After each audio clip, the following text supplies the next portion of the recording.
Market വാച്ചിലേക്ക് സ്വാഗതം. ഓഹരി വിപണി തരക്കേടില്ലാത്ത ഒരു നിലവാരത്തിലേക്ക് വരുന്നത് കണ്ടാണ് വാരം കടന്നു പോകുന്നത്. ഒപ്പം വിവിധ തരത്തിലുള്ള ഡാറ്റകൾ വന്നു. അത് എല്ലാം ഓഹരി വിപണി അവസാനിക്കുന്നതിന് തൊട്ട് മുമ്പ് വന്ന ഡാറ്റകളെല്ലാം തന്നെ പോസിറ്റീവായിരുന്നു. പക്ഷേ വിപണി അവസാനിച്ച ശേഷം വന്ന സാമ്പത്തിക വളർച്ചയെ സംബന്ധിച്ച ആഭ്യന്തര ഉൽപ്പാദനത്തിന്റെ കണക്കുകൾ അത് വളരെ നിരാശാജനകമായിരുന്നു. 4.4% താഴ്ന്നു. കഴിഞ്ഞ വർഷം ഇതേ പാദത്തിൽ 5.4% ഉണ്ടായിരുന്നു. 1% കുറവ് വന്നു.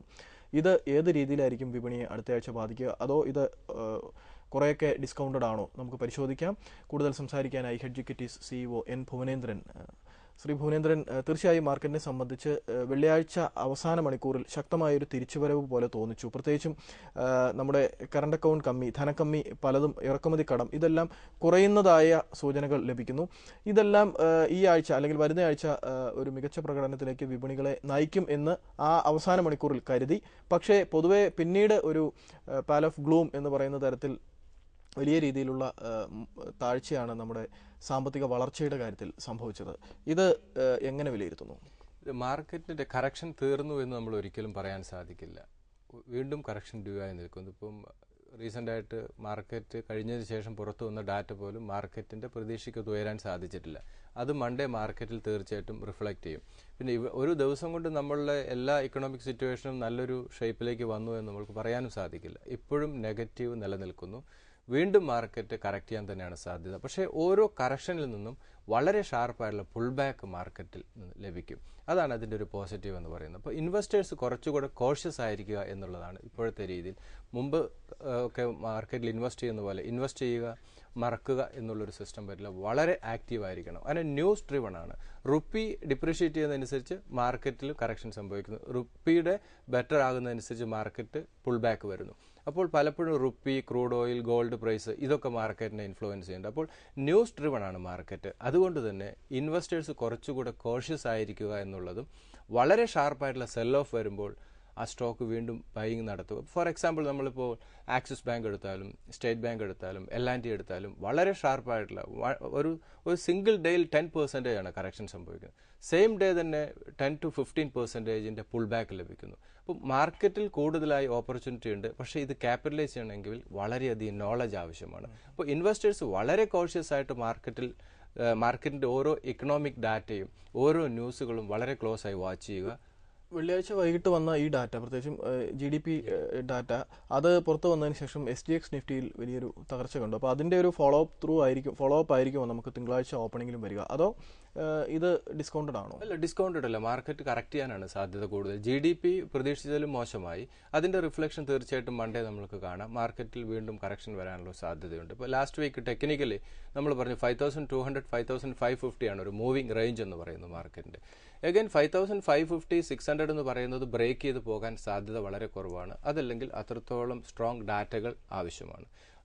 റിസർവ് ബാങ്ക് ഓഫ് ഇന്ത്യയും സെൻട്രൽ ഗവൺമെന്റും എഫക്റ്റീവ് ആയിട്ടുള്ള മെഷേഴ്സ് എടുക്കുകയാണെങ്കിൽ മാത്രമേ ഇപ്പോഴത്തെ രീതിയിൽ 550, 600 എന്ന് പറയുന്ന ആ ഒരു ബാരിയർ ബ്രേക്ക് ചെയ്ത് മാർക്കറ്റ് മോഡിലേക്ക് പോകാനുള്ള ഒരു സാധ്യതയുള്ളൂ.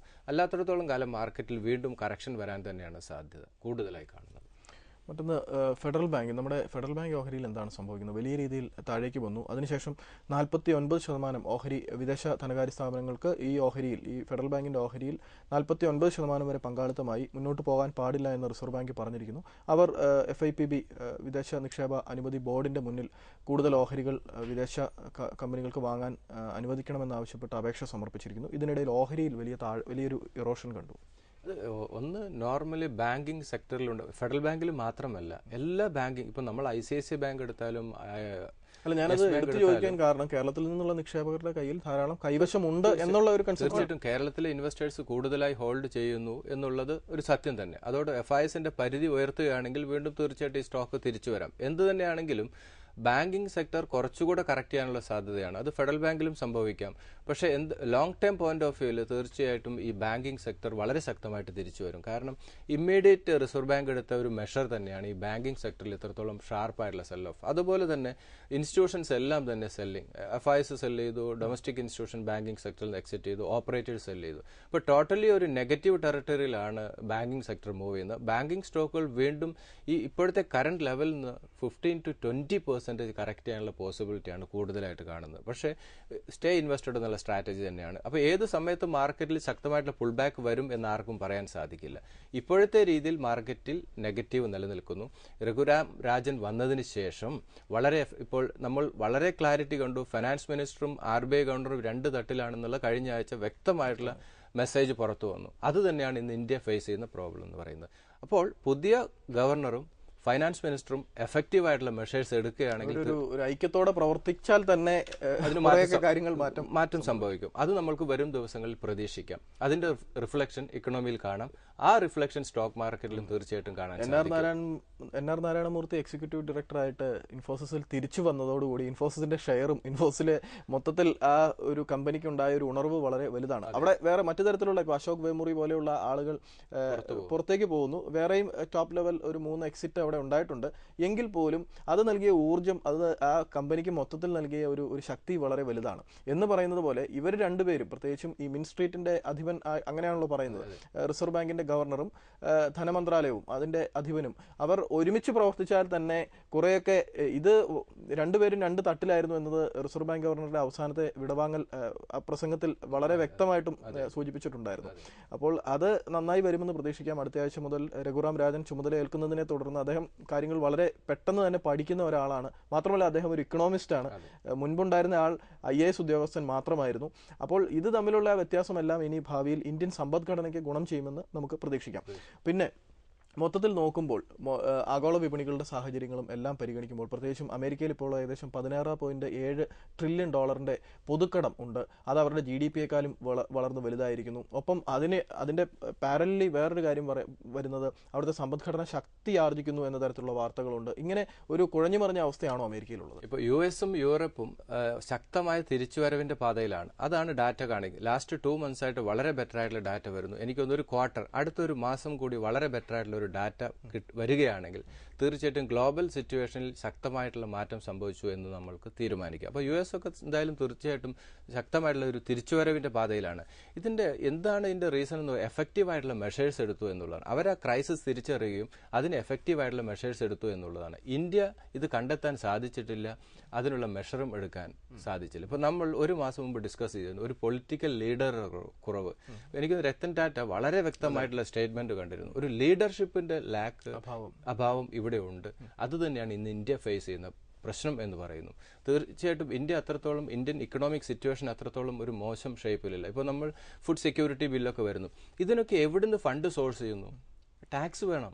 ടാക്സ് വരണമെങ്കിൽ ഇന്ത്യൻ കമ്പനികൾ വേണം. ആ കമ്പനികൾ ഗ്രോ ചെയ്യണം. കൂടുതൽ തൊഴിലുറപ്പുകൾ വേണം. പക്ഷെ ഇതൊക്കെ മനസ്സിലാക്കാതെ ഒരു ഭാഗത്ത് വോട്ടിന് വേണ്ടിയുള്ള ചില മെഷേഴ്സാണ് ഇപ്പോൾ സെൻട്രൽ ഗവൺമെന്റ് എടുത്തുകൊണ്ടിരിക്കുന്നത്. അതാണ് ഇന്ന് ഇന്ത്യൻ ഇക്കണോമിയെ ബാധിച്ചുകൊണ്ടിരിക്കുന്നത്. അത് അതിന്റെ കൂട്ടത്തിൽ എന്ന് പറയട്ടെ. കാരണം കഴിഞ്ഞ വെള്ളിയാഴ്ച രാജ്യസഭയിൽ പ്രധാനമന്ത്രി നടത്തിയ പ്രസ്താവനയിൽ പറയുന്നത് 5.5% വളർച്ച നേടുമെന്നാണ്. അത് ഒരു തരത്തിലും മനസ്സിലാക്കാൻ കഴിയുന്നില്ല. കാരണം 4.4% ഈ ക്വാർട്ടറിലെ ആദ്യ പാദത്തിൽ ഇപ്പോൾ വെള്ളിയാഴ്ച രേഖപ്പെടുത്തിയത്. ഇപ്പോൾ രൂപ തകർന്നു നിൽക്കുന്ന ഇപ്പോഴത്തെ പാദത്തിൽ, ഈ രണ്ടാം പാദത്തിൽ അതിന്റെ ഫലം വരുമ്പോൾ അതും ഏകദേശം 4.4 ആ ലെവലിൽ തന്നെ ആയിരിക്കുമെന്ന് വെച്ചു. അവസാനത്തെ 2 പാദത്തിൽ അഭൂതപൂർവമായ വളർച്ച ഉണ്ടായെങ്കിൽ പോലും ഈ 5.5% എത്തി. ഞാൻ ഇവിടുത്തെ കേരളത്തിലെ പല എക്കണോമിസ്റ്റുകളോടും സംസാരിച്ചപ്പോൾ അവരും അതിൽ അത്ഭുതം പ്രകടിപ്പിച്ചു. കാരണം 5.5%-ലേക്ക് 5% ചിലപ്പോൾ എത്തുമായിരിക്കും. പക്ഷേ 5.5%, ഇപ്പോൾ ഇത്രയും വലിയ പരിണിതി പ്രജ്ഞനായിട്ടൊക്കെ അറിയപ്പെടുന്ന ആളുകൾ, മോണ്ടക് സിംഗ് ആലുവാലിയ, മൻമോഹൻ സിംഗ്, നമ്മൾ സ്ഥിരം പറയുന്ന പേരുകൾ, സി രംഗരാജൻ, ഇവരൊക്കെ ഉണ്ടായിട്ടും ഇത്തരം ഒരു നിരുത്തരവാദപരമായ ഒരു പ്രസ്താവന പോലെ തോന്നിച്ചു. ഇവിടെ മിറാക്കിൾ സംഭവിക്കണം. സനൽ ഒരു 2 വർഷം പുറകോട്ട് പോവുക. ഈ പ്രൈം മിനിസ്റ്റർ തന്നെ ഇന്ത്യയുടെ ഗ്രോത്ത് 8% മുകളിലേക്ക് വരുമെന്ന് കണ്ടിന്യൂസ് പ്രസ്താവന ഇറക്കി. ഫൈനാൻസ് മിനിസ്റ്ററും എന്ത് സംഭവിച്ചു? 5 ബിലോ പോയി. അപ്പോൾ ഇപ്പോഴത്തെ രീതിയിൽ പ്രൈം മിനിസ്റ്റർ പറയുന്ന കാര്യങ്ങൾക്ക് മാർക്കറ്റോ എക്കണോമിയോ യാതൊരു വിലയും കൊടുക്കുന്നില്ല എന്നുള്ളതാണ്. എന്തും പറയാമെന്നുള്ള രീതിയിലേക്ക് ഫൈനാൻസ് മിനിസ്റ്ററും പ്രൈം മിനിസ്റ്ററും മാറി. അതിന്റെ റിഫ്ലക്ഷനാണ് 5.5 എന്ന് പറയുന്നത്. 2 വർഷം പുറകോട്ട് പോയാൽ 8% ഗ്രോത്ത് നിലനിർത്തുമെന്നാണ് പറഞ്ഞത്. ആ 8%-ൽ നിന്ന് എവിടെ എത്തി? ബിലോ 4%-ലേക്ക് വന്നു. അപ്പോൾ എന്തൊക്കെയോ പറയുന്നു എന്നല്ലാതെ സങ്കടം തോന്നുന്ന വസ്തുത, ഇദ്ദേഹം തന്നെയാണ് 90-കളിൽ ഉദാരവൽക്കരണത്തിലൂടെ, ലിബറലൈസേഷനിലൂടെ ഇന്ത്യയെ വലിയ രീതിയിൽ മുന്നോട്ട് കൊണ്ടുവന്നത്. പക്ഷേ സനല്ല, അവിടെ നരസിംഹറാവു എന്ന് പറയുന്ന ഒരു സ്ട്രോങ് പൊളിറ്റിക്കൽ ലീഡർ ഉണ്ടായിരുന്നു ഇദ്ദേഹത്തെ ഗൈഡ് ചെയ്യാനായിട്ട്. അഭാവമാണ് ഇന്ന് നമ്മൾ കണ്ടുകൊണ്ടിരിക്കുന്നത്. മൻമോഹൻ സിംഗിന്റെ മാത്രം ഒരു കഴിവല്ല അന്ന് ഇന്ത്യയുടെ വളരെ ശക്തമായിട്ടുള്ള ഇന്ത്യയുടെ എക്കണോമി. നമുക്കറിയാം ചന്ദ്രശേഖർ ഇന്ത്യയിലെ ഗോൾഡ് പോലും പുറത്ത് പണയം വെച്ച സമയത്താണ് നരസിംഹറാവു ഒരു മെജോറിറ്റി ഇല്ലാത്തൊരു ഗവൺമെന്റുമായിട്ട് അധികാരത്തിൽ വന്നു. അവിടെ നിന്നും ഇന്ത്യയെ ശക്തമായിട്ടുള്ള ഒരു ഷേപ്പിലേക്ക് തിരിച്ചു കൊണ്ടുവന്നു. അത് അദ്ദേഹത്തിന്റെ മാത്രം നരസിംഹറാവുവിന്റെ ഇന്ന് തിരിച്ചറിയുന്നു. നമുക്ക് തിരികെ വരാം ഇടവേളയ്ക്ക് ശേഷം.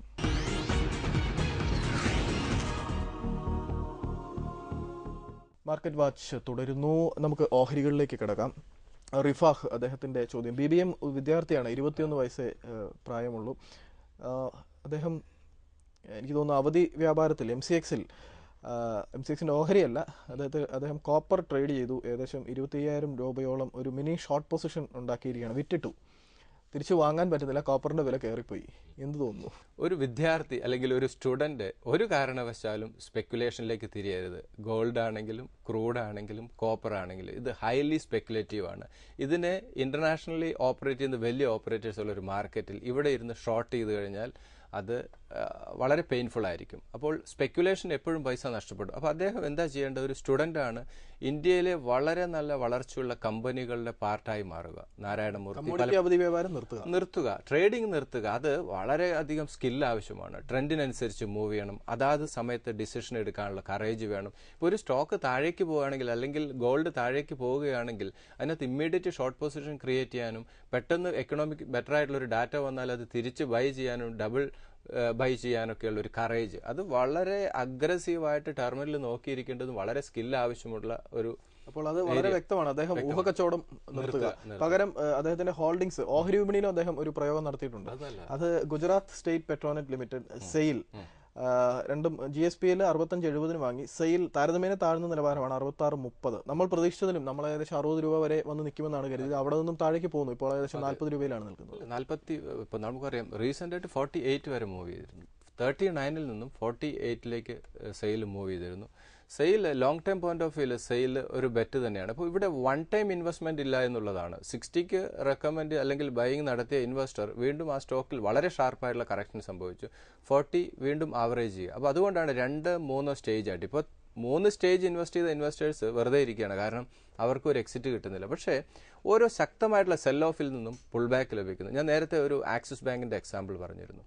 ആക്സിസ് ബാങ്ക് വളരെ ഷാർപ്പായിട്ടുള്ള സെൽ ഓഫ് വന്നു, 1000 ബിലോ വന്നു. 920-ൽ നിന്നും വീണ്ടും വളരെ ഷാർപ്പായിട്ടുള്ള റിക്കവറി വന്നു, 980-ലേക്ക് മൂവ് ചെയ്തു, 15% റിട്ടേൺ. ദെൻ 920 ബ്രേക്ക് ചെയ്ത മൂവ് ഏത് ലെവലിലേക്കാണ് പോയത്? 840-ലേക്കാണ് മൂവ് ചെയ്തത്. അഗൈൻ വളരെ ഷാർപ്പായിട്ടുള്ള പുൾ ബാക്ക് 920-ലേക്ക് വന്നു. ദെൻ നമുക്ക് ലാസ്റ്റ് വീക്ക് കണ്ട ഫോൾ 790-ലേക്കാണ് മൂവ് ചെയ്തത്. ആ 790-ൽ നിന്നും ഫ്രൈഡേയോടുകൂടി 890-ലേക്കാണ് തിരിച്ചു മൂവ് ചെയ്തത്. അപ്പോൾ ഇതിന്റെ ചാർട്ട് നമ്മൾ സ്റ്റഡി ചെയ്യുകയാണെങ്കിൽ മാർക്കറ്റിൽ ഓപ്പർച്യൂണിറ്റി ഉണ്ട്. വൺ ടൈം ഇൻവെസ്റ്റ്മെന്റിൽ വളരെ ഷാർപ്പായിട്ടുള്ള ഫോൾ സംഭവിക്കുമ്പോൾ ഇൻവെസ്റ്റേഴ്സ് കുറച്ചുകൂടെ കോഷ്യസ് ആയിരിക്കണം എന്നുള്ളതാണ്. ഫ്രണ്ട് റൺ സ്റ്റോക്കിലേക്ക് മൂവ് ചെയ്യുക. അപ്പോൾ വളരെ ഷാർപ്പായിട്ടുള്ള സെൽ ഓഫ് വരുമ്പോൾ ഇൻവെസ്റ്റ് ചെയ്യുക, റിലീഫ് റാലിയിൽ എക്സിറ്റ് ചെയ്ത് മാറുക. പഴയ സ്റ്റോക്കിന്റെ ആവറേജ് പ്രൈസ് കുറഞ്ഞു വരും. ഇപ്പോൾ നമുക്ക് സെയിലിന്റെ എക്സാമ്പിൾ എടുക്കാം. 60ക്ക് ബൈയിങ് നടത്തി, 39 വരെ പോയി. നമ്മൾക്കറിയാം ഡീപ്പ് ഡിസ്കൗണ്ട് വാല്യൂ ആണ്. ആ ലെവലിൽ ഇൻവെസ്റ്റ്മെന്റ് നടത്തുക. ദെൻ ഒരു 1 വീക്ക് കൊണ്ട് തന്നെ 49-ലേക്ക് തിരിച്ചു വന്നു. ആവറേജ് പ്രൈസ് 50 ആണ്. അപ്പോൾ നമ്മൾ പ്രോഫിറ്റിലായി. അപ്പോൾ ഇതാണ് സ്റ്റോക്ക് മാർക്കറ്റിൽ പലപ്പോഴും ചെയ്യേണ്ടത്. ഒന്ന് ഫ്രണ്ട് റൺ നല്ല സ്റ്റോക്കുകൾ, ഫണ്ടമെന്റലി സൗണ്ട് ആയിട്ടുള്ള സ്റ്റോക്കുകൾ തന്നെ ഇൻവെസ്റ്റ് ചെയ്യുക. ഇപ്പോൾ എല്ലാവരും ടാറ്റാ സ്റ്റീലിനെ എഴുതിത്തള്ളിയതാണ്. നമ്മൾ പറഞ്ഞു 200 level strong by recommendation, continuous buying പറഞ്ഞു. എന്താ ഇന്ന് സംഭവിച്ചത്? 280. 2 വർഷത്തേക്ക് മെറ്റൽ സെക്ടർ തിരിച്ചു വരില്ല, ചൈന മോശം ഷേപ്പിലാണെന്ന് പറഞ്ഞു. എന്ത് സംഭവിച്ചു? സെയിം തന്നെയാണ് ഗോൾഡിൽ. എന്താ സംഭവിച്ചത്? ചൈനയിൽ നിന്ന് വന്ന ഡാറ്റകളെല്ലാം വളരെ ഏത് സമയത്ത് ഏത് ഡാറ്റ വരും എന്ന് പറയാൻ സാധിക്കും. ഇവിടെ ഇരുന്നുകൊണ്ട് നിഫ്റ്റി 6000 എത്തും എന്ന് പറയാൻ സാധിക്കില്ല, 4600 എത്തില്ല എന്ന് പറയാൻ സാധിക്കില്ല. അതാത് സമയങ്ങളിൽ വരുന്ന ഡാറ്റകളാണ്, എക്കണോമിക് ഡാറ്റകളാണ് മാർക്കറ്റിനെ മൂവ് ചെയ്യിക്കുന്നത്. അപ്പോൾ അതുകൊണ്ട് തന്നെ ഇൻവെസ്റ്റേഴ്സ് വളരെ കോഷ്യസ് ആയിട്ട് ഇങ്ങനെയുള്ള ഡാറ്റകൾ പഠിച്ചുകൊണ്ടിരിക്കുക എന്നുള്ളതാണ്. ഇപ്പോൾ നമുക്കറിയാം ഗോൾഡ് ഒരു സമയത്ത് വേൾഡിലുള്ള എല്ലാ അനലിസ്റ്റുകളും ഗോൾഡ് വളരെ ഷാർപ്പായിട്ടുള്ള കറക്ഷൻ സംഭവിക്കുന്നവർ. നമ്മൾ പറഞ്ഞു ഒരു പുൾ ബാക്ക് ഇന്റർനാഷണലി 1450 വരെ വന്നിട്ടുള്ളൂ. പക്ഷേ ഇവിടെ എന്താ സംഭവിച്ചത്? റുപ്പി ഡിപ്രീഷിയേറ്റ് ചെയ്തുകൊണ്ട് ഇവിടെ ഇമ്പാക്റ്റ് വളരെയധികം കൂടുതലായിരുന്നു. അപ്പോൾ ഇനിയും ഗോൾഡ് ഇൻവെസ്റ്റേഴ്സിനെ സംബന്ധിച്ച് എന്താ, ഗോൾഡ് വീണ്ടും ലോങ് റണ്ണിൽ കറക്റ്റ് ചെയ്യാനാണ് സാധ്യത. പക്ഷേ ഈ വർഷം ഗോൾഡ് ഇൻവെസ്റ്റ് ചെയ്യാനുള്ള ഒരു സമയം തന്നെയായിരിക്കും. എല്ലാവരും ആക്റ്റീവായി നിൽക്കുക എന്നുള്ളതാണ്. ഇവിടെ ഇദ്ദേഹത്തിന്റെ GSPയിൽ 46 and 41 രണ്ട് സപ്പോർട്ട് ലെവലാണ്. 70 ആണ് ഒരു മേജർ റെസിസ്റ്റൻസ് എന്ന് പറയുന്നത്. Then sale again 40 and 37 retail investors, 60 level invest ചെയ്ത എല്ലാ ഇൻവെസ്റ്ററും അടുത്ത കറക്ഷൻ വരികയാണെങ്കിൽ തീർച്ചയായിട്ടും ഒന്നുകൂടി ഇൻവെസ്റ്റ് ചെയ്യുക. 56 ആണ് short time point of of view സ്റ്റോക്കിന്റെ ഒരു റെസിസ്റ്റൻസ് ഇത് ഷോർട്ട് ടൈം പോയിന്റ് ഓഫ് വ്യൂവിലാണ്, ലോങ് ടൈം വ്യൂവിലല്ല. 56 വരികയാണെങ്കിൽ എനിക്ക് തോന്നുന്നു ആദ്യം സെക്കൻഡ് ടൈം ഇൻവെസ്റ്റ് ചെയ്ത് ഒരു 40 ലെവൽ ഇൻവെസ്റ്റ് ചെയ്ത ഇൻവെസ്റ്റർ പ്രോഫിറ്റ് ബുക്ക് ചെയ്ത് ആവറേജ് പ്രൈസ് 48 കൊണ്ടുവരിക എന്നുള്ള സ്ട്രാറ്റജി ആയിരിക്കും നല്ലത്.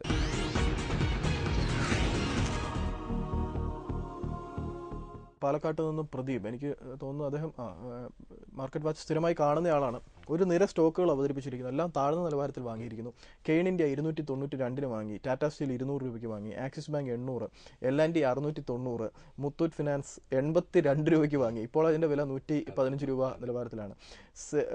മണപ്പുറം 10 രൂപ 40 പൈസയ്ക്ക് വാങ്ങി, 18 രൂപയായി ഇപ്പോൾ. റാൻബാക്സി 300, റാൻബാക്സിയിലാണ് അദ്ദേഹം ഏറ്റവും അധികം ഗോളടിച്ചത്. എസ്കോട്ട്സ് 72 രൂപയ്ക്ക്, ഫിനോലെക്സ് 51. എല്ലാ സ്റ്റോക്കും പ്രോഫിറ്റിലാണ്. ഇതിന്റെ സപ്പോർട്ടും റെസിസ്റ്റൻസും അല്ല അദ്ദേഹം ചോദിച്ചിരിക്കുന്നത്, പ്രോഫിറ്റ് ബുക്ക് ചെയ്യാൻ സമയമായോ. ഇതേ ഒരു സ്മാർട്ട് ഇൻവെസ്റ്റർ എന്ന് വേണമെങ്കിൽ പറയാം. കാരണം ഏറ്റവും ഡിസ്കൗണ്ട് വാല്യൂവിൽ വളരെ റെയർ ആയിട്ട് ഇങ്ങനെ ഒരു നമുക്ക് കിട്ടാൻ സാധ്യതയുള്ളൂ, പ്രത്യേകിച്ച് ഈ സമയത്ത്. എനിക്ക് തോന്നുന്നത് ഇദ്ദേഹം ഏത് ടൈപ്പ് ഓഫ് ഇൻവെസ്റ്റർ ആണ് എന്നുള്ളതാണ്. ഒരു ലോങ് ടൈം ഇൻവെസ്റ്റർ ആണെങ്കിൽ ഈ സ്റ്റോക്ക് ഹോൾഡ് ചെയ്യാം. പക്ഷേ ഒരു ലോങ് ടൈം പോലും മാർക്കറ്റിൽ വീണ്ടും കറക്ഷൻ വരാനുള്ള സാധ്യതയാണ് ഇപ്പോഴത്തെ ഇക്കണോമിക് സിറ്റുവേഷൻ അനലൈസ് ചെയ്യുമ്പോൾ. ഇപ്പോൾ നാളെ ബെറ്റർ ആയിട്ടുള്ള ഡാറ്റ വന്നാൽ മാർക്കറ്റിൽ ഷാർപ്പായിട്ടുള്ള പുൾ ബാക്ക് ലഭിക്കാം. പക്ഷേ എനിക്ക് തോന്നുന്നു തീർച്ചയായിട്ടും ഇദ്ദേഹം ഇതിൻ്റെ ഒരു 50% പ്രോഫിറ്റ് ബുക്ക് ചെയ്യുന്നതായിരിക്കും നല്ലത്.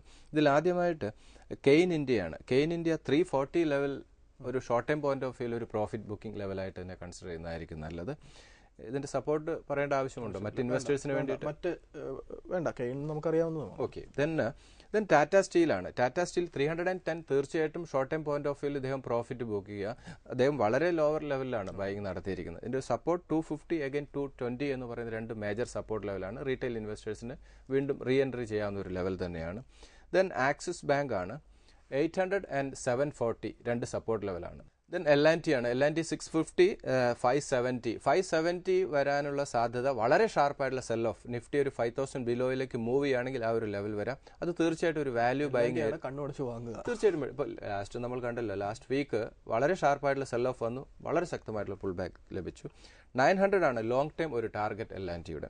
ദെൻ മുത്തൂറ്റ് ഫിനാൻസ് ആണ് 90 and 80 രണ്ട് സപ്പോർട്ട് ലെവലാണ്. Short time point of view 130. ഇദ്ദേഹം തീർച്ചയായിട്ടും 130 ലെവലിൽ ഒരു പ്രോഫിറ്റ് ബുക്ക് ചെയ്യുന്നത് നന്നായിരിക്കും. കാരണം ഗോൾഡ് പ്രൈസിലുണ്ടാകുന്ന മൂവ്മെന്റിനനുസരിച്ച് ഈ സ്റ്റോക്കിൽ മൂവ്മെന്റ് നമുക്ക് പ്രതീക്ഷിക്കാം. ദെൻ മണപ്പുറം ഫൈനാൻസ് ആണ്. മണപ്പുറം ഫൈനാൻസ് എനിക്ക് തോന്നുന്നു 10 റുപ്പീസിന് വളരെ അഗ്രസീവ് ആയിട്ടുള്ള ഒരു ബൈ റെക്കമെൻഡേഷൻ കൊടുത്തതാണ്.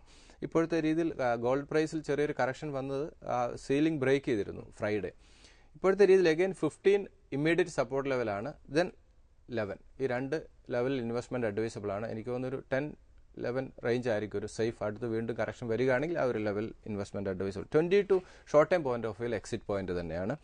ദെൻ റാൻബാക്സി എനിക്കൊന്ന് കുറച്ചുകൂടി ഈ സ്റ്റോക്ക് ഹോൾഡ് ചെയ്യുന്നതായിരിക്കും നല്ലത്. ഒരു 500 ലെവലിലേക്ക് പോകാനുള്ള സ്ട്രെങ്ത് റാൻബാക്സി കാണുന്നുണ്ട്. ദെൻ വീണ്ടും പ്രൊമോട്ടർമാർ അഗ്രസീവായി വരുന്നുണ്ട്. 380 ഇപ്പോഴും എനിക്കൊന്ന് ഒരു ഡിസ്കൗണ്ട് വാല്യൂവിൽ ആണ് സ്റ്റോക്ക്. 380, 340 ലെവലിലാണ് എൻ്റെ ഒരു ഇമ്മീഡിയറ്റ് സപ്പോർട്ട് ലെവൽ ഹോൾഡ് ചെയ്യുന്നത്. ദെൻ എസ്കോട്ട്സ് ഒരു ലോങ് ടൈം ബെറ്റാണ്. ഇപ്പോൾ സനലും എപ്പോഴും അഡ്വൈസ് ചെയ്യുന്നതാണ് വലിയ ലാൻഡ് ബാങ്ക്. 73 and 64 ലെവൽ വന്ന ഒരു ബെറ്റ് തന്നെയാണ് എസ്കോട്ട്സ്. ഒരു ലോങ് ടൈം വ്യൂവിൽ നല്ലൊരു ഇൻവെസ്റ്റ്മെന്റ് ആണ് എസ്കോട്ട്സ്. 99 ആണ് സ്റ്റോക്കിൽ ഇമ്മീഡിയറ്റ് വരാവുന്ന റെസിസ്റ്റൻസ്. ദെൻ ഫിനോലെക്സ് കേബിൾ ആണ്. ഫണ്ടമെന്റലി വളരെ സൗണ്ടാണ്. ഈ ഒരു ഷാർപ്പ് സെൽ ഓഫിൽ പോലും പാർട്ടിസിപ്പേറ്റ് ചെയ്യാത്ത സ്റ്റോക്കാണ് ഇതൊക്കെ തന്നെ. അപ്പോൾ 50 and 44 വരാനുള്ള സാധ്യത വളരെയധികം കുറവാണ്. 50 സേഫ് ആയിട്ടുള്ള ഒരു എൻട്രി പോയിന്റ് ആണ്. 65 ആണ് സ്റ്റോക്കിൽ ഇമ്മീഡിയറ്റ് വരാവുന്ന റെസിസ്റ്റൻസ്. പുതിയ ഇൻവെസ്റ്റേഴ്സ് മാർക്കറ്റിലേക്ക് വരിക എന്നുള്ള അഡ്വൈസ് ആണ് അഗെയിൻ. കാരണം അതിന്റെ ഒരു എക്സാമ്പിൾ ആണ് നമ്മളിവിടെ കണ്ടത്. വളരെ ഷാർപ്പായിട്ടുള്ള സെൽ ഓഫ് വരുമ്പോൾ പുതിയ ഇൻവെസ്റ്റേഴ്സ് സ്റ്റോക്ക് മാർക്കറ്റിലേക്ക് വരേണ്ടത് വളരെ അത്യാവശ്യമാണ്. നന്ദി ഭുവനേന്ദ്രൻ. തിങ്കളാഴ്ച ഒരുപക്ഷെ മാർക്കറ്റ് ഓപ്പണിംഗിൽ തന്നെ ഒരല്പം ദുർബലമാകാനാണ് സാധ്യത. ഇതൊരു അവസരമാകാനുള്ള സാധ്യത കൂടുതലാണ്. പ്രത്യേകിച്ചും 5-ാം തീയതിയോടുകൂടി രഘുറാം രാജൻ ഇന്ത്യയുടെ RBI ഗവർണറായി ചുമതലയേൽക്കുകയാണ്. രഘുറാം രാജന് മാർക്കറ്റ് വലിയ രീതിയിലുള്ള പ്രതീക്ഷ അർപ്പിച്ചിട്ടുണ്ട്. അതുകൊണ്ട് രഘുറാം രാജന്റെ വരവോടുകൂടി മാർക്കറ്റ് വലിയ രീതിയിൽ അല്ലെങ്കിൽ കൂടി ചെറിയൊരു പുൾ ബാക്ക് തരാനുള്ള സാധ്യതയുണ്ട്. അപ്പോൾ ട്രേഡേഴ്സിനെ സംബന്ധിച്ച് തിങ്കളാഴ്ച മാർക്കറ്റ് ഇറങ്ങുകയാണെങ്കിൽ അതൊരു വാങ്ങാനുള്ള ഒരു അവസരമാണ്. രഘുറാം രാജന്റെ വരവോടിനോടനുബന്ധിച്ച് മാർക്കറ്റിൽ ഒരു പുൾ ബാക്ക് ഉണ്ടായാൽ അവിടെ വിറ്റ് ഇറങ്ങാനുമുള്ള സ്കോപ്പുണ്ട്. പക്ഷേ നിലവിൽ ഇപ്പോഴത്തെ സാഹചര്യത്തിൽ ഒരു ബെയറിഷ് ട്രെൻഡിൽ തന്നെയാണ് വിപണി നിൽക്കുന്നത്. പൂർണ്ണമായും അത് ബോട്ടം ഔട്ടായി എന്ന് പറയുക വയ്യ. 5000 എന്ന് പറയുന്ന ആ ലെവലുകൾ താഴെ പോകാനുള്ള സാധ്യത നിഫ്റ്റിയെ സംബന്ധിച്ച് ശക്തമായി തന്നെ നിൽക്കുന്നു. അടുത്ത ആഴ്ച കാണാം. നന്ദി, നമസ്കാരം.